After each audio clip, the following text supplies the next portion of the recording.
అందరికీ నమస్కారం. నా పేరు ఇస్రప్ శేఖర్ యాదవ్.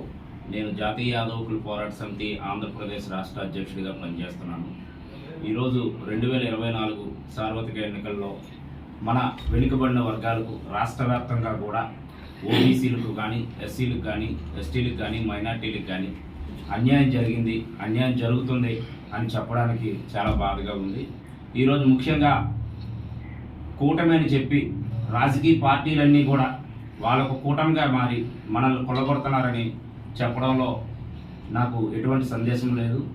ఎందుకంటే ముఖ్యంగా ఈ ఆంధ్రప్రదేశ్లో ఉన్న వెనుకబడిన కులాలు ఓబీసీలు కానీ, ఎస్సీలు కానీ, ఎస్టీలు కానీ మనమందరం కూడా కూటమి అవ్వాలని నేను పిలుపునిస్తున్నాను.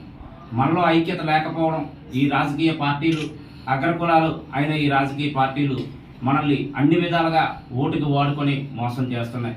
ఏ జిల్లాలో చూసినా ఓబీసీలకి అతి తక్కువ గుర్తింపు ఇచ్చి మేము సామాజిక న్యాయం చేశామని చెప్పే పరిస్థితి ఈరోజు ఈ ఎలక్షన్ పరిస్థితుల్లో కనిపిస్తుంది.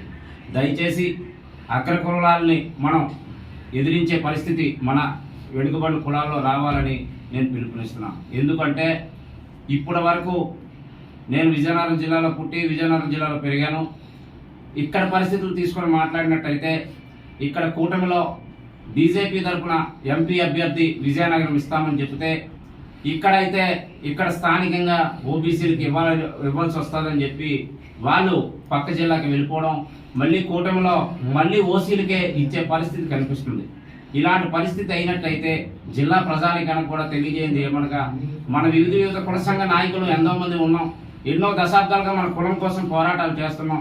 ఇలాంటి సమయంలో మనందరం కూడా ఐకమత్యంగా ఉండి మన ఓబీసీలు కానీ, మన ఎస్సీలు కానీ, ఎస్టీలు కానీ, మైనార్టీలు కానీ గుర్తించిన పార్టీలకు మనం అనుకూలంగా వెళ్ళాలి.